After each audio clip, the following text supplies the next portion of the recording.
U svetu specijalnih jedinica postoje ljudi čija imena javnost nikada neće saznati. Ljudi koji ne daju intervjue. Ljudi koji ne traže slavu.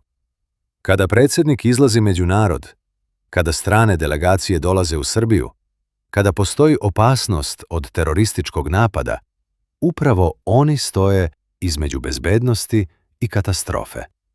Njihov posao počinje mnogo pre nego što opasnost postane vidljiva.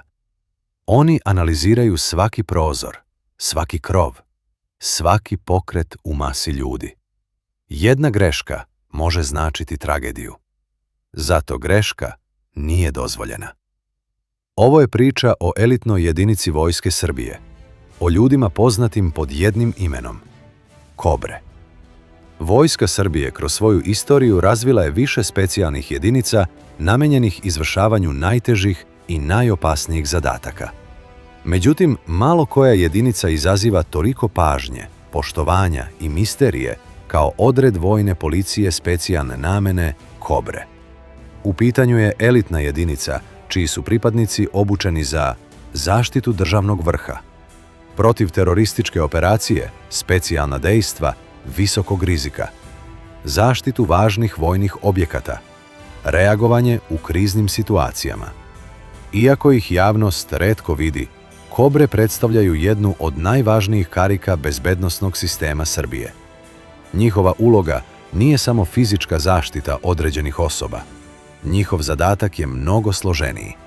Pripadnik Kobri mora predvidjeti opasnost, proceniti rizik, reagovati trenutno, ostati potpuno smiren pod ogromnim pritiskom. Zbog toga se pripadnici ove jedinice smatraju među najobučenijim profesionalcima u regionu. Nastale su 14. aprila 1978. godine u okviru tadašnje Jugoslovenske narodne armije. 70. godina svet se suočavao sa porastom međunarodnog terorizma. Brojni atentati, otmice i napadi na političke lidere pokazali su da tradicionalne vojne i policijske strukture više nisu dovoljne za zaštitu državnog vrha. Mnoge države počele su da formiraju specijalizovane jedinice za blisku zaštitu i antiteroristička dejstva. Tadašnja Jugoslavija odlučila je da stvori profesionalnu jedinicu sastavljenu od vrhunski obučenih pripadnika vojne policije. Tako su nastale Kobre. Njihov osnovni zadatak bio je zaštita najviših državnih i vojnih funkcionera, obezbeđenje strateški važnih objekata, reagovanje u slučaju terorističkih pretnji. Veoma brzo jedinica je stekla reputaciju jedne od najdisciplinovanijih i najprofesionalnijih formacija u zemlji. Tokom decenija menjali su se sistemi, države i vojske, ali su Kobre nastavile da postoje i da se razvijaju. Danas funkcionišu u sastavu Vojske Srbije i predstavljaju elitni deo vojne policije. Jedna od stvari koja Kobre razlikuje od drugih jedinica jeste njihova filozofija rada. Kod njih nije najvažnija samo fizička snaga. Mnogo važniji su disciplina, hladnokrvnost, kontrola emocija, preciznost, mentalna stabilnost. Pripadnik Kobri mora biti sposoban da u sekundi donese odluku koja može spasiti desetine života. U njihovom poslu panika ne postoji.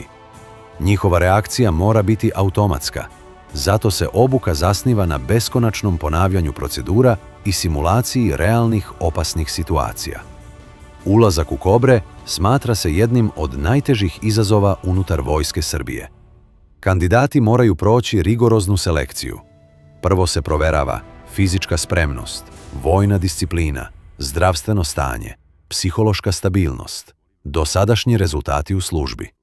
Ali pravi izazov dolazi tokom selekcione obuke.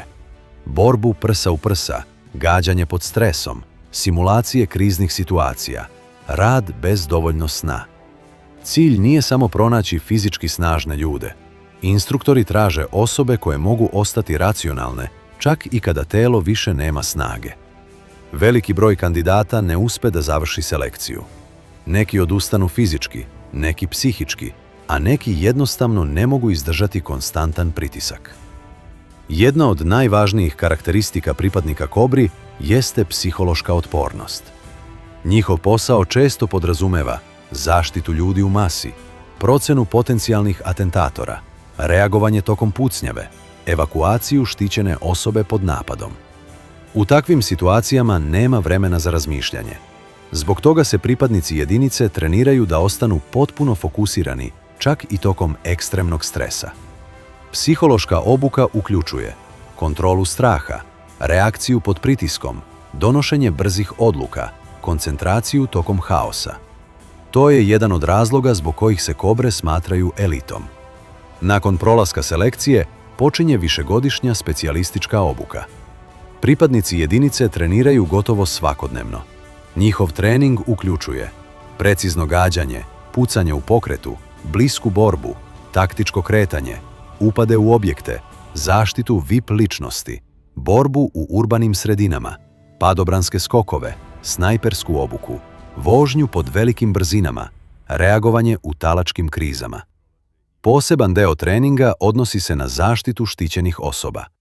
Pripadnici Kobri uče kako da pokriju telo štićene osobe tokom napada, kako da izvrše hitnu evakuaciju, kako da reaguju u sekundi, kako da eliminišu pretnju bez ugrožavanja civila. Pripadnici jedinice često rade u civilu kako bi se uklopili među ljude i neprimetno pratili situaciju. Njihov posao nije samo da reaguju na napad, njihov pravi cilj jeste da spreče da do napada uopšte dođe. Kobre koriste modernu specijalnu opremu prilagođenu različitim tipovima zadataka. Njihovo naoružanje uključuje automatske puške, kompaktno oružje za blisku zaštitu, snajperske puške, pištolje visoke preciznosti, balističke štitove, taktičke prsluke, balističke kacige, uređaje za noćno osmatranje, termovizijske sisteme, specijalne komunikacione uređaje. U zavisnosti od zadatka koriste blindirana vozila, civilna vozila, motocikle, specijalna transportna sredstva. Njihova oprema stalno se modernizuje kako bi odgovorila savremenim bezbednosnim izazovima. Veliki deo rada Kobri nikada ne dospe u javnost. Mnoge operacije ostaju potpuno tajne. Upravo zbog toga jedinicu prati određena aura misterije.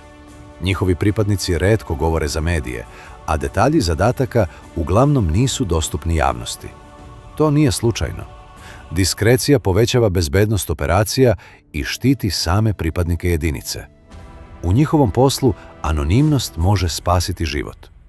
Kobre sarađuju sa drugim elitnim jedinicama Srbije i inostranstva. Među njima su 72. brigada za specijalne operacije, specijalna antiteroristička jedinica, žandarmerija. Pripadnici Kobri učestvuju na međunarodnim obukama, gde razmenjuju iskustva sa drugim specijalnim snagama.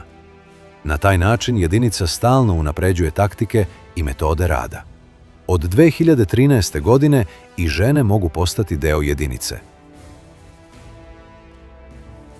Ja sam kapetan prve klase Nevena Jovanović. Imam 33 godine, živim i radim u Beogradu, u odredu sam vojne policije specijalne namene Kobre. Time je pokazano da su za Kobre najvažniji sposobnost, disciplina, psihološka stabilnost, profesionalizam. Standardi ostaju isti za sve pripadnike jedinice. Danas Kobre predstavljaju jednu od najobučenijih i najspremnijih jedinica u regionu. Njihov posao se konstantno menja zbog novih bezbednosnih pretnji, terorizma, organizovanog kriminala, sajber pretnji, modernih oblika nasilja. Zbog toga pripadnici jedinice neprestano treniraju i prilagođavaju se novim izazovima. Iako javnost vidi samo mali deo njihovog rada, njihov značaj za bezbednost države je ogroman. Dok milioni ljudi svakodnevno prolaze ulicama, ne razmišljajući o opasnostima, postoje ljudi čiji posao nikada ne prestaje. Ljudi koji stoje nekoliko koraka iza državnog vrha. Ljudi koji posmatraju masu dok svi drugi gledaju govor. Ljudi koji moraju reagovati pre nego što opasnost postane vidljiva. Njihov posao nije slava. Njihov posao je zaštita države. To su Kobre, elitni čuvari iz senke. Ukoliko vam se sviđaju naše priče i želite da podržite rad kanala, pritisnite like i subscribe. Hvala što pratite kanal Ratni dosije.